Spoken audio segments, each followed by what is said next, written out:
Hello, or welcome to the Ukrainian Studies Organization at Indiana University. I'm Natalia Balmaceda, and thank you so much for joining us today.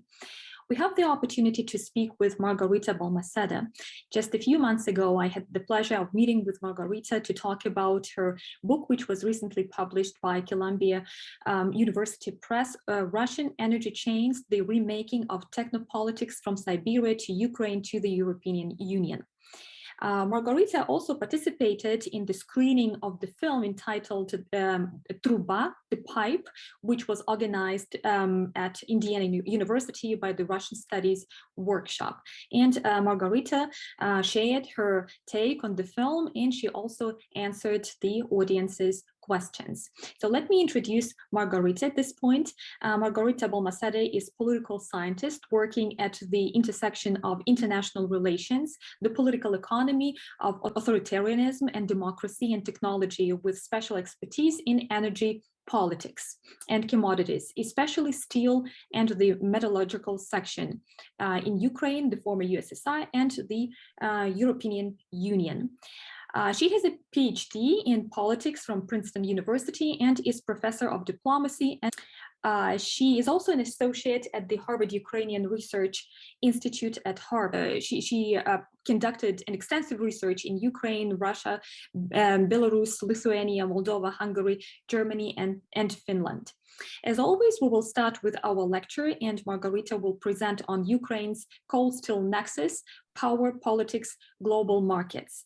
Please submit your comments and questions via our Q&A option. All questions and comments will be addressed during our discussion, and you can also use function raise hand if you would like to participate in our discussion directly.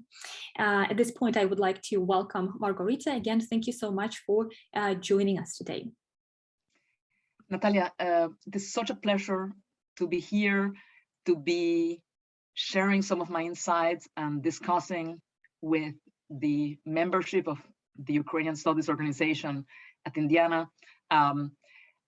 I have mentioned before that I did spend a summer in Bloomington many years ago learning Russian. My life has changed a lot since then. The center of my life is Ukraine now, but that basis, that understanding of the tremendous resources that Indiana University has to offer has remained with me since then. And this is why I'm so delighted to see your work in creating a strong Ukrainian Studies Organization at Indiana, a way to capitalize and synergize from all that basis of work that has been building upon at Indiana for decades, and mobilize it to bear and to make a contribution to Ukrainian studies. This is really important. I support it, and I want to promote it in any way I can. So I'm very, very happy to share with your group and to hear your comments, suggestions, and criticisms. I'm going to start sharing my screen, but bear with me because I am not a PowerPoint or computer expert, but I will try to do it as best as possible. Okay, now the question is, yes, do you see me? Okay, very good. So the topic that brings us today together is what I call the coal and steel nexus in Ukraine. And there's so many things happening around this topic today that I don't feel that we are going to be able to fully explore the topic, but I do hope that our conversation is a beginning for other discussions, other conversations, and also for research and policy action. I'm going to start simply by giving a snapshot of why deal with this topic or not deal with this topic. Then I'm going to kind of relate it to my larger project, which has taken the best of my life for the last 7 years. And then I'm going to guide you through that change, through that nexus, before opening up to discuss how these issues actually are crucial for understanding not only key challenges facing Ukraine today, but also key opportunities for Ukraine. Let me start. I need to make sure that I can move this my screen, just one second. Yes. So let me start by answering the question, or trying to get to the question, why look at coal? Every time I flag to anybody, in particular in Europe, that I would be interested in coal and including coal in my book or in working on coal, people look at me with a mixture of feeling sorry, what kind of little old dinosaur is here trying to work with this type of energy that is a remnant of the past, is on the way out, we are decarbonizing. This is not part of the agenda looking at the future. But the reality is that even as we were writing away coal as an important topic of research, or even as an important energy source, things were happening and are happening. Coal was the largest new source of electricity generation between 2004 2014. New capacity for electricity generation in that decade in coal was larger than capacities from natural gas or other sources. We have seen in the last months tremendous new Chinese investments in coal electricity generation, which is important because once you make an investment, you know that that infrastructure is going to be there to stay. And perhaps most important for those of you whose life revolves around Ukraine and Ukrainian studies, coal has had a tremendously formative role in terms of Ukrainian politics and state building, or lack of thereof, in the last 20 years, in the first 20 years of Ukraine's independence, 20 plus years of Ukraine's independence. So even if coal was on its way out of history, it has had a tremendous role in Ukrainian politics. And I think even just from that perspective, it is very much worthy of our attention. Now, this is not a book presentation per se, but it is inspired by one chapter in my new book, Russian Energy Chains. Now, as some of you who have published with Columbia University Press or other presses, you always have to struggle with the publisher about the title. This book is actually at least 40% about Ukraine. I think the title is not exactly what I wanted at first. It is fine, but there is a lot about Ukraine here. And in particular, my talk is inspired by chapter 6 in this book, which deals with oil, with coal and steel. And therefore, what I would like to do, perhaps in the first couple of minutes of my presentation, is to kind of frame the issue of coal in Ukraine within the framework presented in this book. And basically, what I try to do in this book is to look at a number of key issues in energy and politics in the region, but from the perspective of energy as a value chain and as a production chain. And by looking at the value chain of Russian energy exports to the EU, in which, grosso modo, the upstream, that is the original production, takes place in Siberia, midstream, be it transit, be it processing, takes place often in Ukraine, and the downstream, or the final consumers, are located in Western Europe, in particular in Germany, which is where all my chains end up in this book. And in the book as a whole, and I'm sorry, I don't know if you can see the entire slide here. Basically, what I do is I structure the book as a travelogue, basically a travelogue of 3 molecules going from production in Siberia through Ukraine for transit or processing to end consumers in Germany. So these are 3 actual journeys that I have verified. And behind that kind of layer of a travelogue is a much more serious set of questions, which I try to deal with in the book. The empirical question is, how has participation in Russian energy chains, in those export chains, affected power relationships? And here I have a particular way of looking at power, which is not simply as external power, but also domestic power. In terms of theory, and this is kind of the heavier and more complex part of the book, I develop a theory about how do the distinct physical qualities of different types of energy affect what you can do with them and how you can use them for power relations.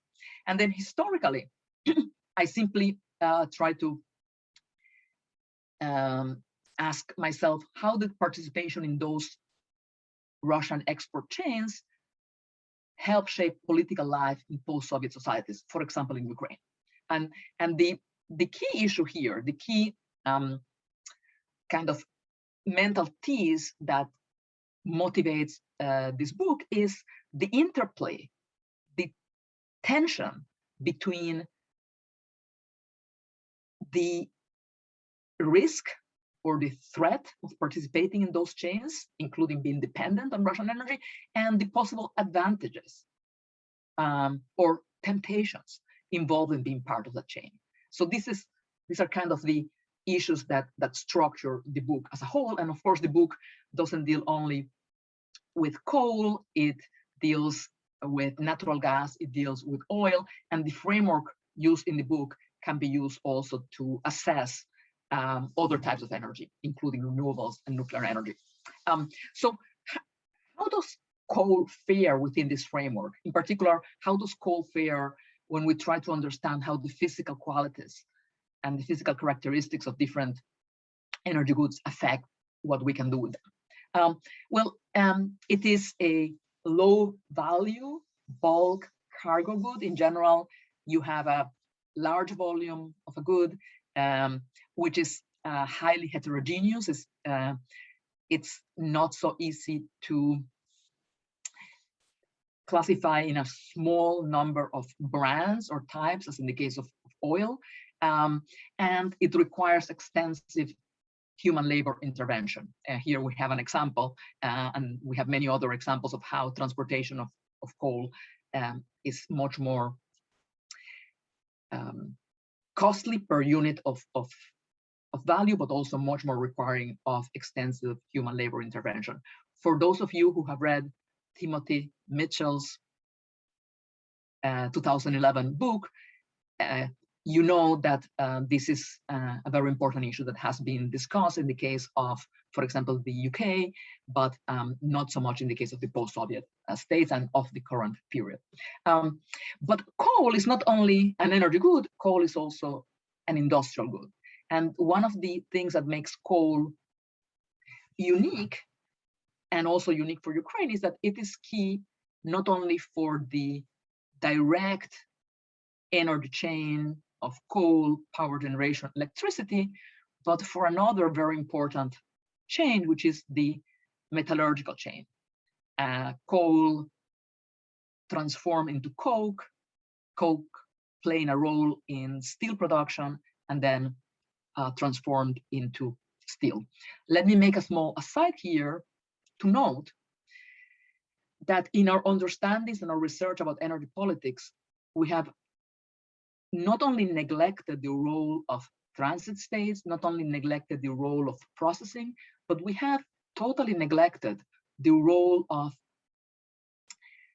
industries, which are not directly related to energy generation, but which depend very strongly on energy supplies, either because they are very energy intensive, or, which is actually my specialty, industries that use as feedstock natural gas, coal, or oil.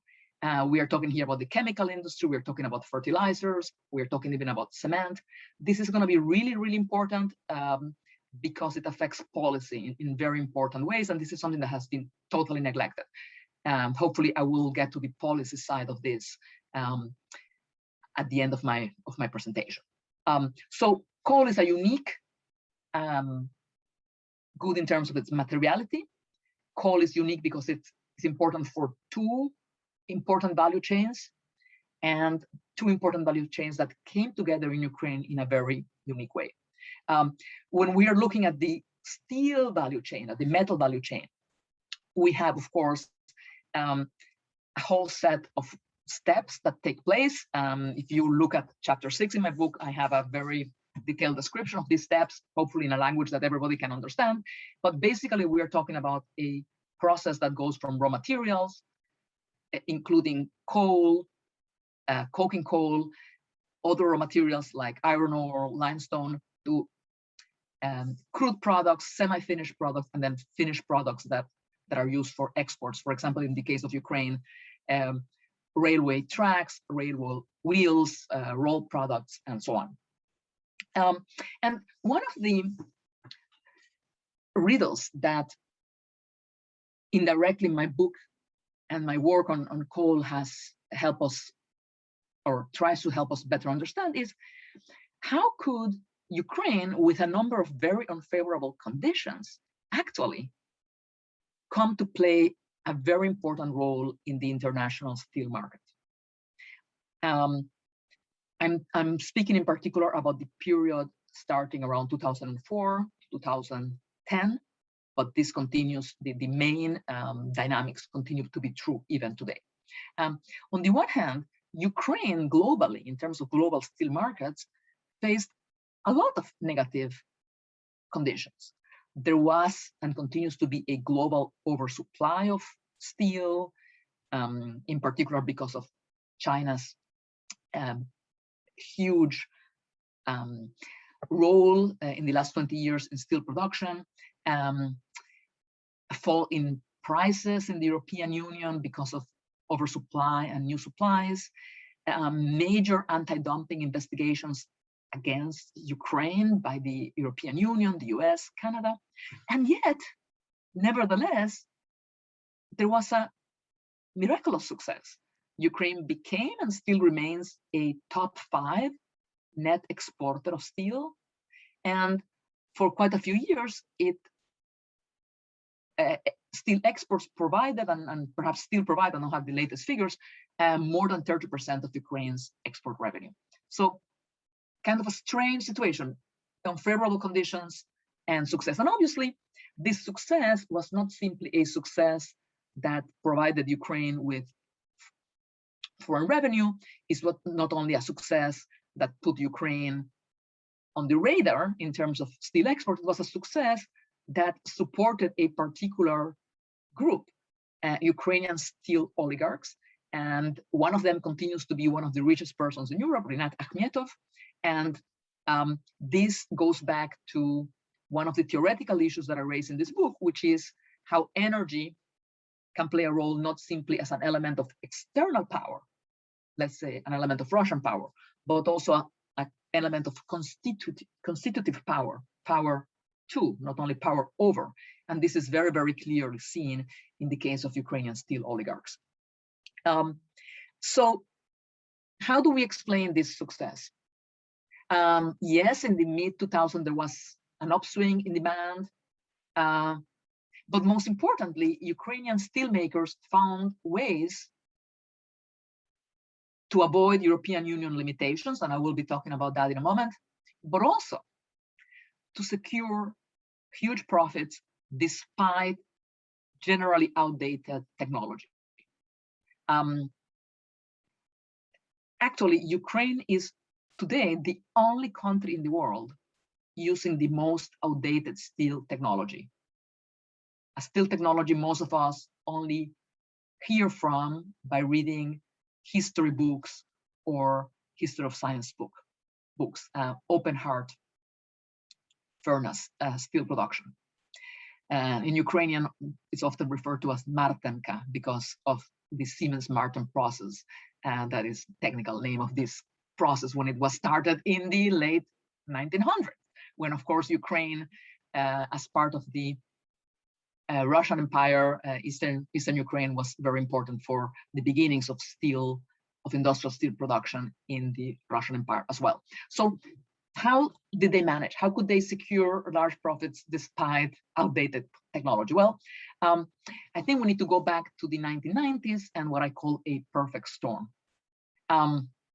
These were years of supply chain chaos. The end of the Soviet Union severed a lot of the ties, of the economic ties that brought the republics together.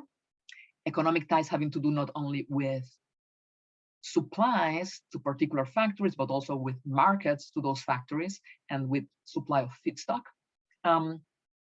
And also, these were years of a very important role for subsidies and price differentials. Price differentials, sometimes we talk about this as arbitrage gains. This is when one particular good has a price, one price in one market, another higher price in another market, and you can make a good profit from that difference. Ukraine was rife with that in the 1990s. I have written a lot about that concerning natural gas, and you could also see a role for that in coal and steel. So in that perfect storm of the 1990s, of the early 1990s, these three individuals, perhaps you can identify them, Mr. Pinchuk, Mr. Taruta, Mr. Akhmetov, they were able to, at that particular very vulnerable time in Ukrainian industrial history and Ukrainian economic life, to take over a role which until then had been played by Central Soviet institutions. And those of you who study history are familiar with the word Gosplan, Государственный plan, Central Planning Agency. Some of you may also be familiar with the word Gossnab. This was like the younger brother of Gosplan, which was an agency devoted to planning supplies to different factories. Well, those means of coordinating industrial activity and markets or non-markets in the Soviet case collapsed with the collapse of the Soviet Union. And somebody had to do something if any of those industrial capacities were to have any chance of success. And these three individuals, in addition to a couple of others from the Donetsk Oblast and Luhansk Oblast, were able to, through informal means, come to play the role of these two institutions. I have a section in my whole chapter where I discuss this, and actually I have some very good quotes from the actual participants in this process. But the way they did this was not through market mechanisms, but through informal control, and very often through what, in a very elegant way, theories of value chains, such as Mr. Gerefi and his colleagues, call captive relationships. But basically this meant that through control of supplies, through threats, through intimidation, through simply supplying wages for the workers, they were able to create a captive relationship between coal mines and steel factories in a way that gave their business a tremendous push exactly in the 1990s. So there was a miracle, but they were also very skillful. They were able to capitalize on that connection between the steel-making value chain and the electricity value chain. And again, here we're talking about subsidies that were also given to natural gas and to coal, to steam coal for electricity production. And they were also able to play the strengths and weaknesses of different markets inside and also outside Ukraine, and we'll get to that in a moment, in what I would call an almost perfect circle. And the other side of the circle had to do with the domestic political side in Ukraine. The fact that solidifying vertical control over the sector, somebody like Rinat Akhmetov could come to play a very important role, not only in getting the vote for the party of power, for most of this period, the party of regions, but also to contribute very significantly to the financing of this party. I'm going to kind of take a step back here and talk a little bit more about those chains, and also at that European side of the chain, which has remained outside our radar for a long time.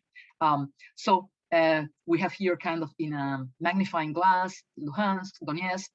If you look at this from the perspective of today's situation, of course, you know that many of these areas are actually under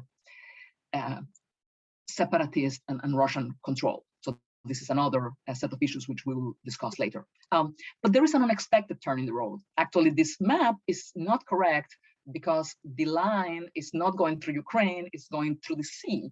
And what Akhmetov in particular was able to do was to bring in the European side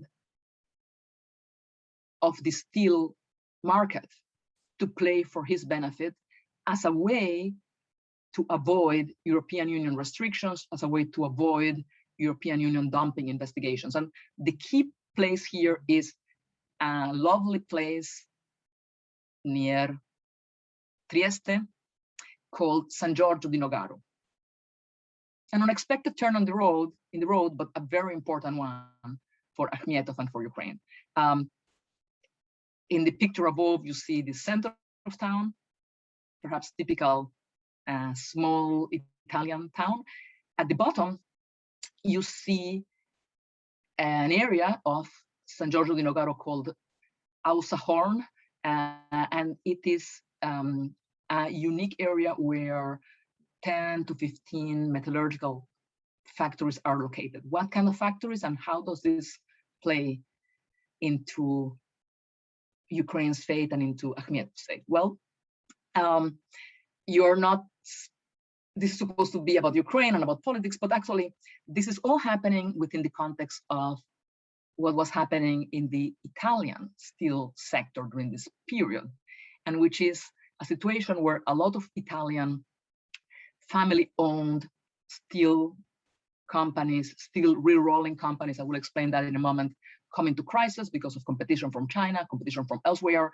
I include here the cover of actually an Italian novel, Silvia Avallone's Acciaio, Steel, which actually tells a story of what happens to a small Italian town when those mom and pop, so to speak, steel factories come into competition from outside investors. This novel does not take place in San Giorgio di Nogaro, it takes place elsewhere, but it's a very similar situation. Where does Ukraine come back? Well, what Ukrainian steelmakers are able to do, and in particular Akhmetov, was to use the relocation of some production facilities to San Giorgio di Nogaro to do two things. First, to compensate for some of the technology that was not available in Ukraine, but most importantly, to transform their non-EU compliant production that was under very serious dumping investigations, into European production. So basically, what they did and continue to do was to export, first of all, to buy one important re-rolling factory in San Giorgio di Nogaro, and then it's called Trametal, and then through it, exporting to it through intra-corporate means, semi-finished steel, and then in that factory re-rolling it and transforming it into high value-added steel products. In particular, the technical name of the key product here is quarto plates. If you're interested to know what a quarto plate is, you can read that in my book. But the point is that the Ukrainian oligarchs, and not only Ukrainian oligarchs, because there's also a number of Russian owned re-rolling factories here, were able to use this as a way to avoid European Union restrictions on Ukrainian steel. Why were those restrictions there? Because there were serious allegations of dumping, price dumping from Ukrainian production, which takes me back to the political side of this. What was happening in terms of the connection between steelmaking, coal, and politics in Ukraine during this period? What was happening is that exactly these key steel producers were very skillful in using their control of the sector, in using the culture and the cultural tradition of coal mining and even of fear of miners as a way to extract subsidies from the center under the guise of needing to keep miners employed, under the guise of needing to keep the sector alive. And then through this, they were also able to maintain political control in the region. So when I try to depict this here in this graph, in the sense that we see that the energy system has never been simply about the provision of energy goods only, or only about the production of electricity, or even the production of iron and steel. It produces a lot of other things. It produces rents, it produces currency for bargains, ways of provisioning for the population. All of this came together in the case of Donbass, and in particular in the case of the Donetsk region. And a lot of this had to do with the way in which actors such as Akhmetov were able to capture for the companies different types of subsidies that allowed this production to be profitable for them. Unfortunately, we don't have enough time to go into detail here, but the other side of the story is that in contrast with Russia, which engaged in a very, very crucial restructuring of its coal sector in the 1990s, Ukraine in the 1990s, even when its major external partners, World Bank, IMF, were asking for a restructuring of that sector, Ukraine did not close those mines that were not economically viable, and kept a very, very high level of subsidies, which allowed this energy political system to take place. And that is why the coal chapter of my book is called Coal Managing Subsidies, from the Kuzbass to the Donbass to Germany, because this is basically a story about how subsidies interact with different technologies to create certain political outcomes. So what does this all mean for after 2014? Well, this kind of perfect circle worked very well until 2014. It allowed the Party of Regions to keep strong control over that region. It allowed Akhmetov to actually control what was happening in Donetsk. And you may know the famous phrase, politics is supposedly making Kyiv, money is made in Donetsk. It raised those actors as somebody like Akhmet to the role of kingmakers. But what worked before 2014 has very different impacts now. Ukraine became more dependent on Russia for coking coal supplies needed for metallurgical production. Ukraine, after Kyiv, after it lost control over very significant territories in Donetsk and Luhansk, faced a real issue in terms of electricity supplies because of the technological lock-in with Soviet-era infrastructures, with coupled particular electricity generation facilities with particular types of coal from particular mines, which were now off limits. And this actually ended up creating increased vulnerability for Ukraine. So all of this creates a kind of perfect circle. The only problem is that it was a perfect circle that worked very well until the mid 2014, 2013, but it's not viable now. And it raises issues about access to those supplies. It raises issues about how to keep those supply and value chains working when control over very important parts in the puzzle are no longer available because they have been taken over either by the separatist regimes or by very untransparent entities in South Ossetia, North Ossetia, for example. But it also raises very important issues concerning sovereignty, because when you're talking about mining, when you're talking about things that happen under the ground, you do not have the same level of control as you have over the ground. I don't have time to go into this, but maybe we can discuss that later. And most importantly, it opens a lot of questions for the future. If Ukraine is to reincorporate those territories currently outside of its control, what economy will it be able to offer? The steel coal system that worked so well, quote unquote, until 2014 is no longer viable. So what can I do to replace it? Today, the territory under Kiev control looks very good compared to the territory outside of Kiev control, because the conditions for miners there are horrific. Many of them are abandoning the region for Russia or some other places if they can. But nevertheless, even in the Ukrainian side where the situation is better, this is not really a long-term viable economy. So this raises really important questions about how will the Ukrainian polity incorporate and give a future and hope for those people in those areas whose entire history in the last 130 years has been shaped by coal and steel.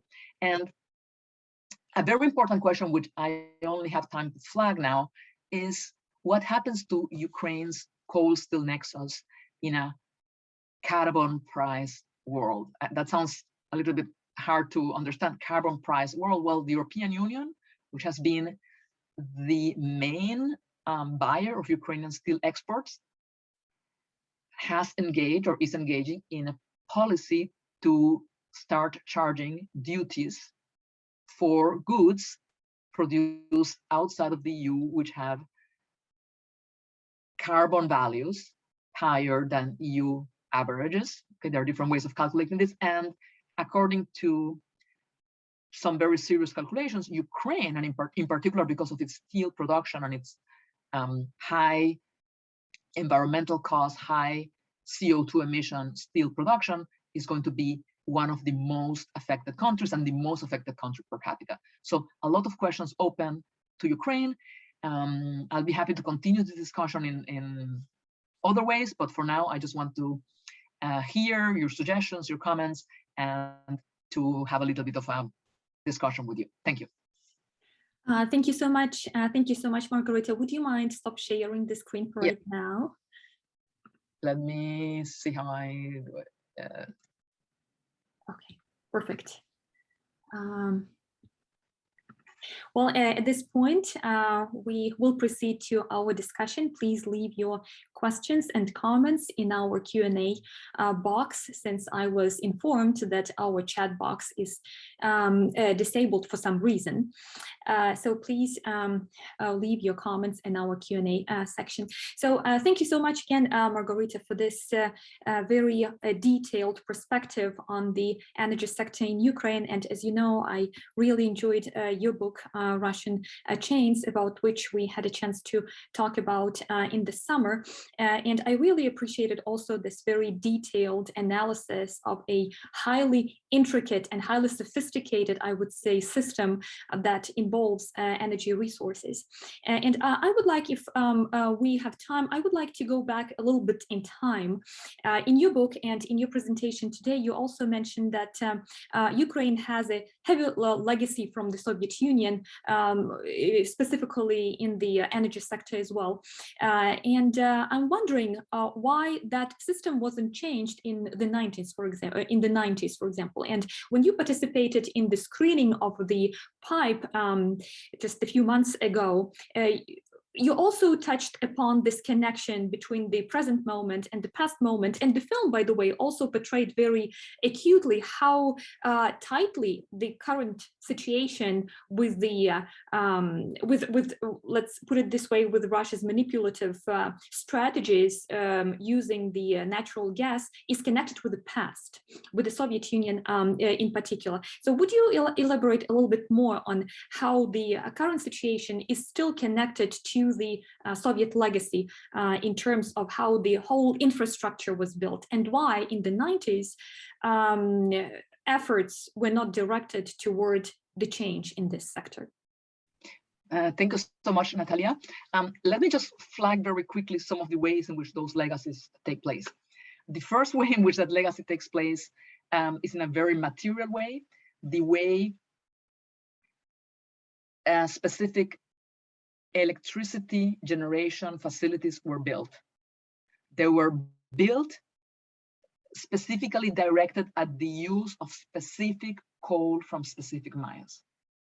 This is, in my view, a legacy of the Soviet particularity of physical planning, not so much the idea of buying coal from different sources in a market, but direct supplies. And that has a tremendous impact, because if you do not have those particular grades of coal, it makes things more difficult. That's the first legacy. The second legacy is the legacy of the way in which coal was produced. Perhaps in a way that is similar to what we saw in natural gas. That was a kind of, in Spanish, the word comes like a carnicero, like a, it was not a very nuanced, technically very nuanced way of extracting that coal, which meant that a lot of the coal was still left on the mines and was not fully exploited. The third legacy is a more cultural and political legacy. The way in which the Soviet system, for its own purposes, mythologized steel workers, and in particular coal miners, with its own political goals.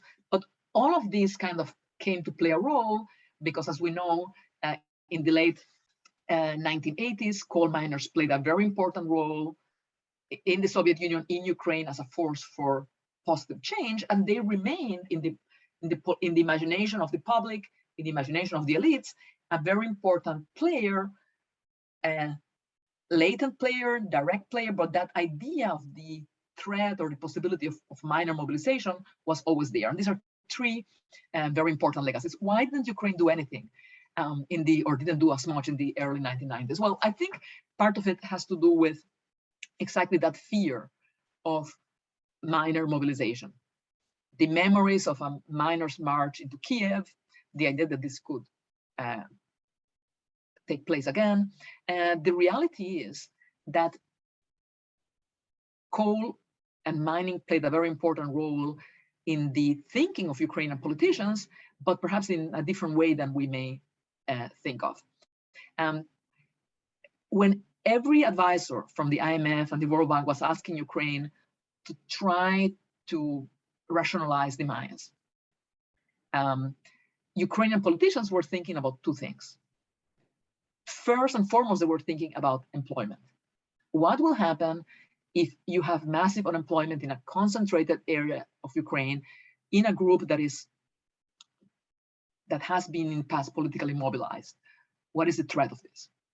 And I think this is one important reason why very little was done. A second reason why little was done had to do with the fact that by this time you have these other actors which are mobilized, people like Taruta, Akhmetov, other authority of the region, which benefited directly from the subsidization of those mines. We're talking about mines, for example, which are not only unviable in economic terms.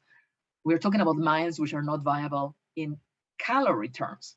Mines where you need more calories to extract that coal than the calories that you can produce through that coal. So until 2006, for example, a lot of the control by oligarchs over mines and some of the steel factories was not formal control, was not legal control, was more through the control of the management. Why did they want this? Because they wanted to receive the subsidies, multiply them even more through the exports to Europe, but still keep that basic arbitrage and subsidy. And this explains why not so much was done in the case of Ukraine, which has come to have very important consequences in the medium term. Mm-hmm. Thank you. We have a few questions in our Q&A box. I'll start with the first one from Hiroaki Kuromiya. What's Akhmetov doing now, and what's his relation to Zelensky? Well, so all of us who follow Ukraine know that Wednesday, December 1, there was supposed to be a coup d'etat in Ukraine, apparently organized or potentially organized by Akhmetov at Russian prodding. That didn't happen. And I think now there are even more questions about why that threat or that supposed threat has been given so much importance. But basically what Akhmetov has tried to do, he has changed his strategy a few times. Until 2017, his strategy was a strategy of de facto keeping. So let me take a step back and say that one of the key challenges for somebody like Akhmetov is how to deal with a situation where 1/3 of your supply chain is in rebel or Russian-controlled territory, and the rest is in Kiev-controlled Ukraine. How do you deal with this? His strategy towards this changed until 2017.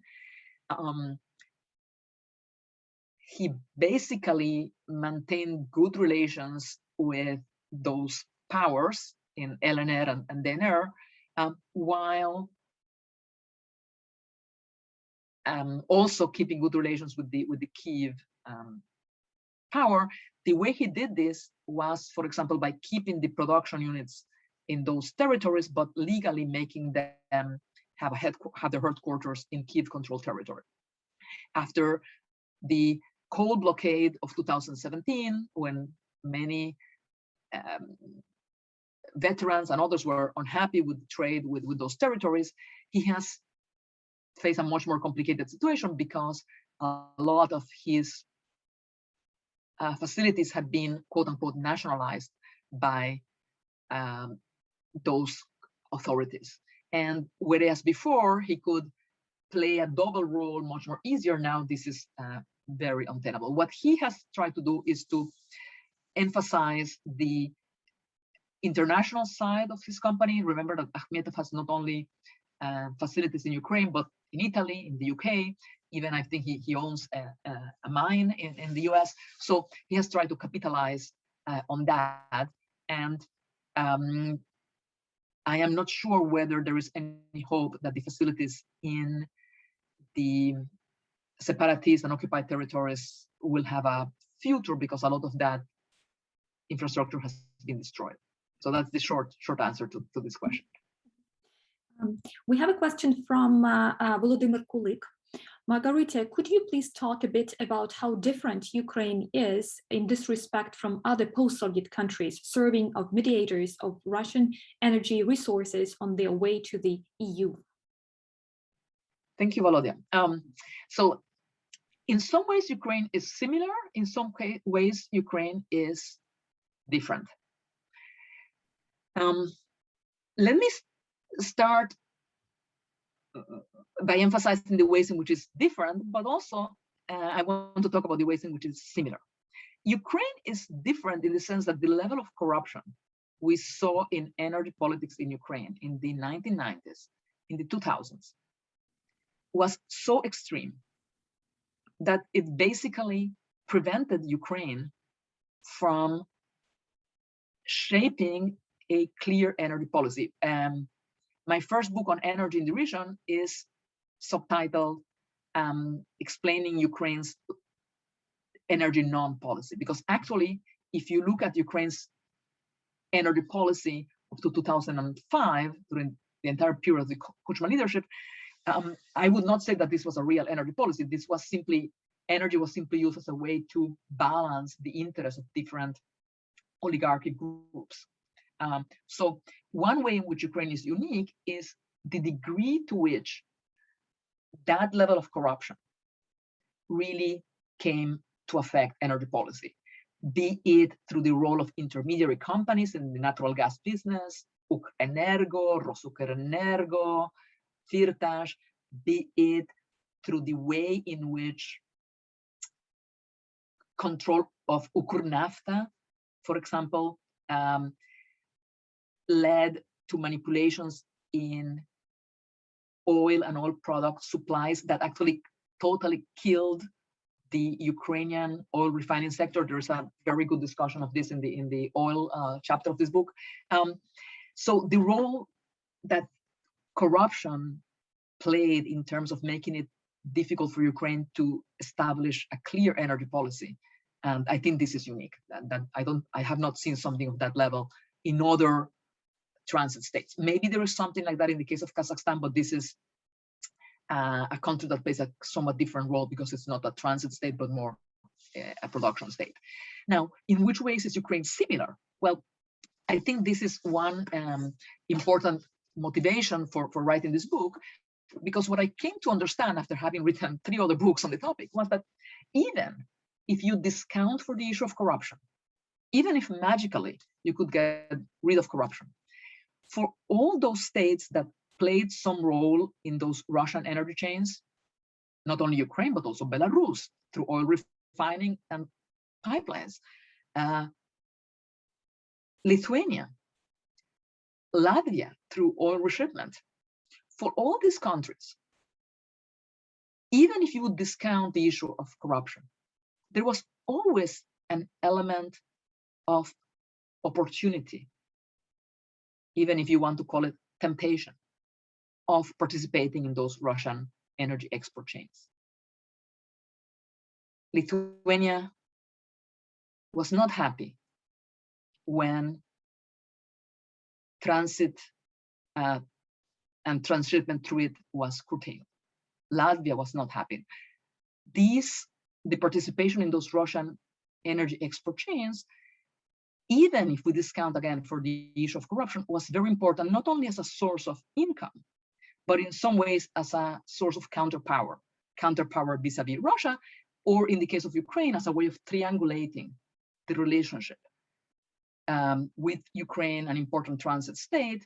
Ukraine then is not simply alone vis-a-vis Russia, but there is a triangular relationship that actually makes Ukraine have a backup and a support vis-a-vis Russia, a support with which it probably would not have if it did not play that role. And of course, that is one of the key issues which is at stake now with the issue of Nord Stream 2.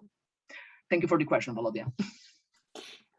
Thank you, Margarita. And we have a question from Bogdan Oreshkevich. Can you comment on this? How do we educate the North American Ukrainian community and Ukraine's MFA to focus on renewable energy to free Ukraine from Russia? The Ukrainian MFA and the diaspora, at least in North America, focused on maintaining the Soviet-Ukrainian cooperation with the Russian Federation on Nord Stream 1 and in contrast to Nord Stream 2. The oligarchs that you mentioned play an important role in influencing diaspora activities and such entities as the Atlantic Council. Well, thank you, Bogdan, for this important question. I believe probably you know more about that, those activities within the diaspora organizations, as I am only kind of at the in the periphery of such organizations. I think the way in which we can educate the diaspora and the MFA is by bringing very clearly to their attention the existential threat that holding on to traditional fossil fuels means for Ukraine.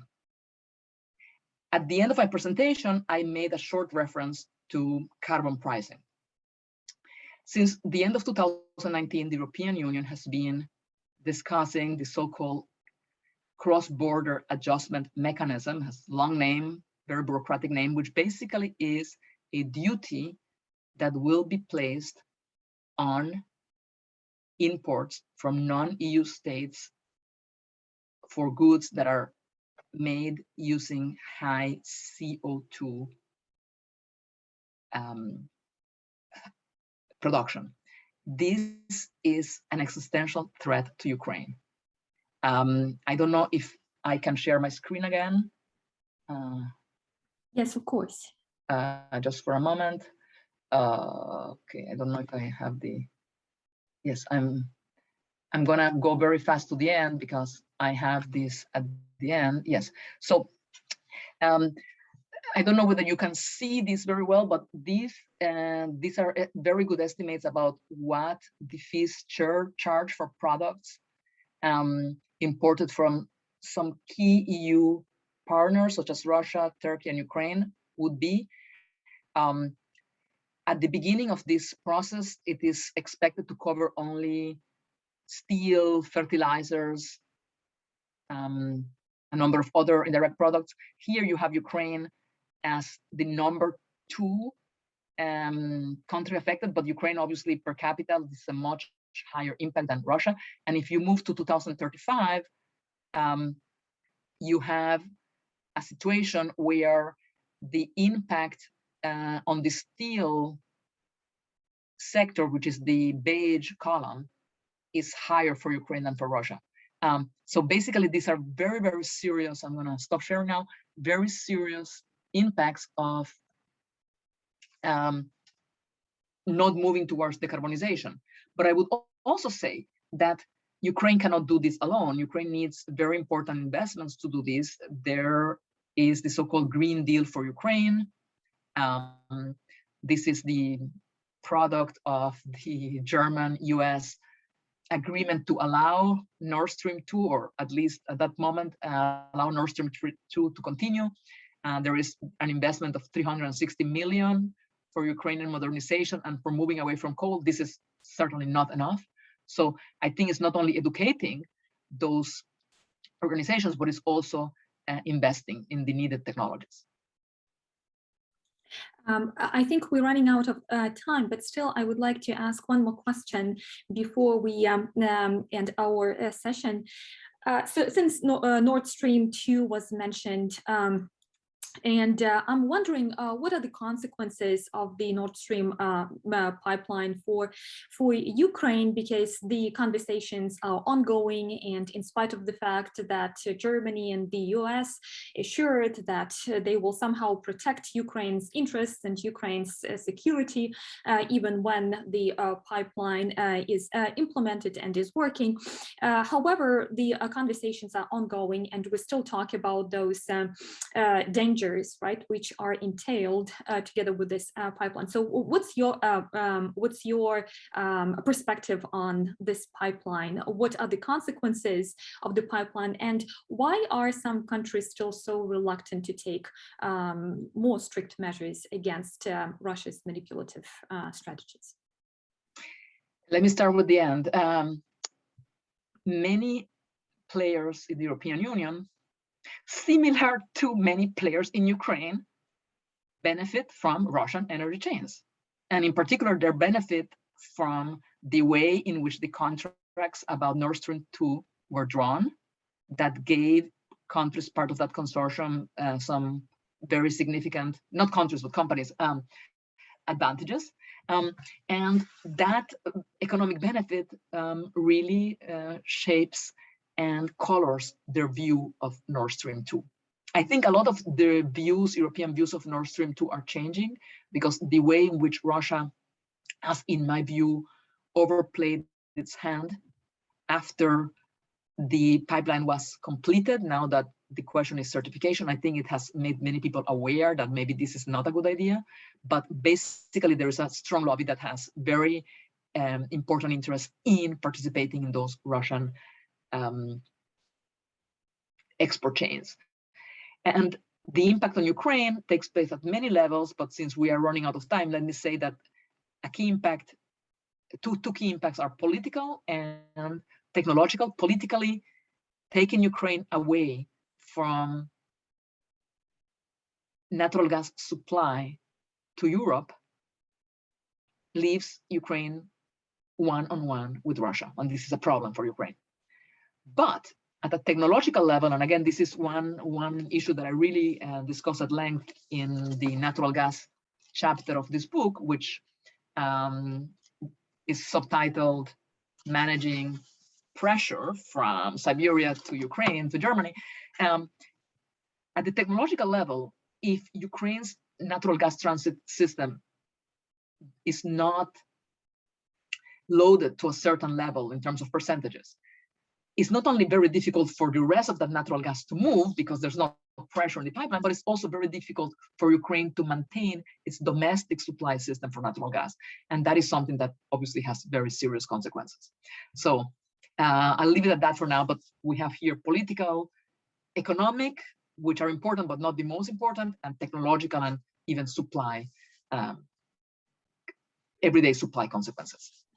Well, thank you so much, Margarita. Thank you so much for your presentation today. And of course, thank you for your book that provides a very nuanced perspective on the energy sector that involves not only Russia, but Ukraine and other European countries. Thank you so much. It's a pleasure to be here, and I'm looking forward to further discussions, especially about the cross-border adjustment mechanism. Keep that in your radar because it's going to be very important for Ukraine. Thank you. Thank you for attending our talk today. Margarita Balmaceda presented on Ukraine's coal, steel nexus, power, politics, global markets. Information about upcoming events will be posted on the UkrSO listserv and on our Facebook page, Ukrainian Studies Organization at Indiana University. You can view our previous lectures and talks on our YouTube channel, and for future recorded events, please subscribe to our channel. Thank you again for attending our talk. Very welcome. Thank you.